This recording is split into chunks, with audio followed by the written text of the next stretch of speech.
Hi, this is Dr. Bharadwaz. I am CEO and Chief Doctor at Fidicus Homeopathy. Today we are going to discuss on the topic of Telogen Effluvium. Telogen Effluvium means this is a regular hair fall we see in almost all the people. This is the common hair fall, especially women come to us for the treatment. It is also there in men, but men don't bother about it, but it especially concerns women. The problem with this disease is they think that this is due to hair issue. So basically, this is not an hair issue. Falling of hair is a final symptom of the issue. But basically, what is the issue means there are a lot of reasons or a lot of factors that are responsible for this disease, falling out of hair. So when you correct the exact reason, then you are going to get the hair. So homeopathy will definitely help in this. Homeopathy has the best scope to improve your hair when there is underlying pathology. If that is corrected, your hair will grow back normally, so you need not worry about this disease. Basically, you have to remember this is not the disease of the hair. Thinning of hair and falling of hair is a final symptom of the disease, but the underlying causes are many. We will deeply look into all these causes of the disease. Basically, this is a temporary hair loss. They will not be permanent hair loss. So hair will be lost for some time, again it comes. If the cause is treated properly, you can regain your hair completely as you are in your youth. Coming to the signs and symptoms of this disease, the signs and symptoms of this disease especially related to the falling of hair. Your hair will fall everywhere, in house, outside, everywhere. The density of your hair becomes thin. Those are the important symptoms in this disease. Apart from this, based on the cause, there will be lot of other symptoms also. So for each cause, there will be a different symptom, and the final symptom or the bothering symptom for this is hair loss. There will be thinning of hair, there will be shortening of hair, and also there will be some discoloration in the hair as well. Coming to the investigations, the investigation you can do is trichoscopy. In trichoscopy, you can clearly see that the hair is thin, the hair is small, and the hair is about to fall. The hair lacks vitality in this. Apart from this, depending on the cause, there are a lot of causes for this disease. Depending on the cause, you have to do some other investigations as well. That is completely dependent on different causes, which we are going to look into. Yeah, before we understand the disease, so you have to understand a bit of anatomy and bit of physiology of the hair. Coming to the anatomy of the hair contains two parts. One is shaft, which you can see outside, and one is root, which will be embedded in the skin. Your hair is made up of outer part called shaft and inner part called root. This root is embedded into the skin in a tubular structure. So in skin there are two layers. The top layer is epidermis and the middle layer is dermis. So this tube-like structure extends from dermis to epidermis, and at the base of this tube-like structure there is a bulb-like structure. So where you can see the stem cells. The stem cells means these are a small group of cells at the base of the hair follicle in a bulb. So where you have the stem cells, from the stem cells the hair is going to grow, and also in these stem cells you will find melanin pigment producing cells. These pigment producing cells are responsible for color of the hair as well. And this bulbous part, or the we call it as pili, it is supplied by arterioles, and there will be venous drainage, and also entire upper cylindrical part we call as is also surrounded by a sensory nerve. Each hair follicle has its own sensory nerve, has its own arterial supply and venous drainage as well. This is the anatomy of the hair. Coming to the physiology of the hair, you have to remember that as a human being, hair also will have its own cycle. We call it as hair cycle. In that cycle there are three stages. First stage is anagen phase, second stage is catagen phase, and third stage is telogen phase. Anagen phase is the first phase. In this phase, what happens is there will be growth of hair. The hair will be strong, the hair will be thick, and the hair will be denser here. This is the growing phase of the hair. Normally, this lasts from 3 to 6 years. From a hair follicle, the hair will grow for 3 to 6 years. 3 to 6 years is the duration of this anagen phase. Once the hair completes this anagen phase, it goes into catagen phase. Catagen phase means here the death of the hair will start. So what happens here is this will be around 2 weeks to 3 weeks, and slowly the stem cells which are at the base of the hair follicle are going to withdraw. The blood supply, arterial supply, venous supply is going to be cut off. That we call as catagen phase. After 3 weeks of catagen phase, the hair goes into resting phase, that we call as telogen phase. Anagen phase will be for 3 to 6 years, which is growing phase. After that it will move into at least 3 weeks of catagen phase, where the hair dying starts, and it goes into resting phase, where it will be around 3 months. In the resting phase or telogen phase, the hair follicle becomes thin, the hair follicle becomes short, and also hair becomes thin, hair becomes short. So these are the characters of telogen phase. Normally, when you take a healthy human being, when the hair is growing normally, he will have 90% of the hair in anagen phase, about 2% of the hair in catagen phase, about 8% of the hair in telogen phase. This is the normal person. This is the normal physiology. Because of some reasons, the disease we call as telogen effluvium. What happens is, instead of 8% of telogen phase, the hair at least becomes 30%. If the 30% of the hair at a given point in time goes into telogen phase or resting phase, where it becomes thin, where it becomes short, that we call it as telogen effluvium. Telogen effluvium is the conversion of the hair.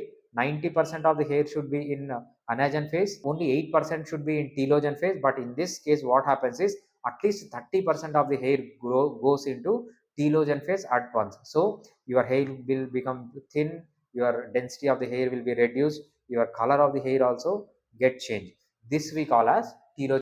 And coming to the reasons for this hair fall, it is very important for you to understand. There are a lot of reasons. We will decode one by one, and you have to understand. Unless the reason is corrected, you will not get your hair back. That's the reason you have to be very careful and listen to this part completely. You have to understand why my hair fall. My hair is falling away, or I'm going into telogen effluvium. First one is nutritional deficiencies. Any nutritional deficiency, whether it is a protein deficiency or vitamin deficiency or a fat deficiency, mineral deficiency, especially vitamins like vitamin D3 or minerals like iron and also B12. These are all the responsible for loss of hair. Unless this part is corrected, your hair will not grow back. Next one is infections and infestations. Normally, there are fungal infections are common in hair, like you will have dandruff, or you will have mite infestation, or any of the infections in the scalp will reduce your hair. So and the hair goes into telogen phase. And coming to mechanical causes, mostly these mechanical causes we call as hot comb alopecia. Some of the people, what they will do is they will be putting some hot hair dryers, or applying hot water to the head, or applying hot liquids or oil to the head or to the scalp. This will cause us moving of hair into telogen phase, and eventually the hair will be lost. And also friction due to helmet. Most of the people will be wearing helmet for a very long time.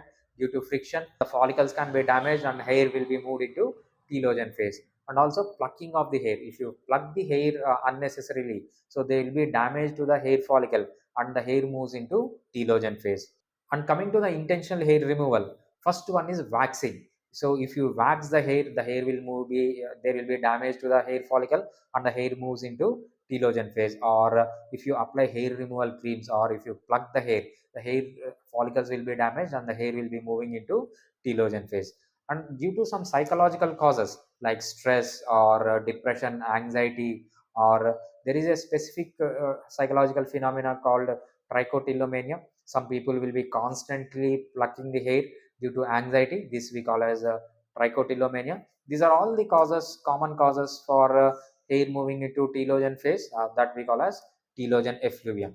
And also due to some metabolic disorders, especially like if you are suffering with diabetes mellitus or thyroid disorders or PCOD or any other metabolic disorders, this will cause the hair to move into telogen phase, and the hair will be thin and the hair will be falling out. And the next cause for telogen effluvium is treatment induced due to some treatment. Example, if you are taking birth controlling pills, or if you are taking some medication for conceiving, or if you are on hypertensive medications or diabetic medications, if you are on steroids, and also due to some surgeries, the hair will be lost, and this we call as telogen effluvium as well. So the hair will be moving because of this stress or because of this hormonal imbalance into telogen phase. Next one is pregnancy and lactation. One of the common causes for telogen effluvium is pregnancy, after 3 to 6 months of pregnancy and during lactation. And also if you are going with IVF or IUI or surrogacy, there you will be using lot of chemicals, so the hair will be moved into telogen phase and you will have hair loss. Coming to the pathology, what happens is normally only 8% of the hair should be in telogen phase. In this case, your 30% of the hair moves into telogen phase, and it will stay in the telogen phase for long time. Normally the telogen phase should long only for around 3 months. But in this case, what happens is the hair will not come out of telogen phase. It will be continuously in telogen phase for more than 3 months. This is the pathology or change that takes place in your body when you have telogen effluvium. Coming to the conventional treatment. Conventional treatment is a treatment you take when you suspect hair fall. You will go to a doctor who is nearby or to a dermatologist. The treatment, we call it as a Western medicine or English medicine. So when you go to them, that treatment we call as conventional treatment. In convention, basically here what happens is you have to treat the root cause. If you don't treat the root cause, and if you are just considering it as the disease of the hair, and if you treat that, it will not, you will not get back your hair. If you are taking conventional treatment, there are a lot of side effects with this conventional treatment, so there will not be a permanent cure. If you are curing the disease, also if you are reducing the symptoms, there will be a lot of side effects. So that's the reason we don't suggest conventional treatment in case of telogen effluvium. And how homeopathy can help you, what are the best options you have in homeopathy? So you have seen a lot of reasons for this hair fall. The reasons include nutritional deficiencies, infections, mechanical things that cause falling out of hair, intentional hair removal, and psychological disorders, metabolic disorders, and also treatment induced disorders, and also pregnancy related and lactation related disorders. So all these disorders have specific medicines in homeopathy. Apart from the specific medicines for each cause, you will be put on constitutional treatment. Constitutional treatment means considering your genetic constitution and also the things you have acquired from outside. So we will give as constitutional medicine, which is only individual for you. When you take homeopathic constitutional treatment, not only your hair comes back, it is a final symptom that the hair is going to come back. All your diseases, the root cause for all your diseases will be completely eradicated, and this is without any side effects. You can get treatment for hair loss or underlying cause in homeopathy without any side effects, and you can do it very efficiently compared to any other system of medicine. In homeopathy, you can treat this condition very efficiently, and also homeopathy is very cost effective in this particular regard. The first option for you to get this treated is homeopathy. What are the precautions you have to take for this telogen effluvium? The important thing you have to take care is, if any underlying disease or any underlying medicines you are using for a very long time, you have to handle them and you have to correct them. Apart from this, you have to take very healthy diet. Sleep is also very important. You have to sleep at least for 7 to 9 hours a day. You have to exercise. You have to do moderate exercise, and this exercise should be of various levels. Exercise should be ranging from zone 2 cardio, zone 3 cardio, zone 4 cardio. You will be doing strengthening exercises, you will be doing power exercises, speed exercises. Your exercise should always be a combination of all these things. Apart from this, you have to have stress free life. If you follow these 4 precautions along with the homeopathy treatment, your complete hair loss will be reversed at the root level. So you will become healthy from the root level. Coming to the prognosis, what will happen if you don't treat the disease properly, or if you take allopathic treatment? There is no treatment for all the diseases in allopathy. Even if you take allopathic treatment, there will be a lot of side effects. That's the reason you have to come to homeopathy doctor as soon as you get the hair fall, immediately, and you have to get that corrected from the root cause. Thank you.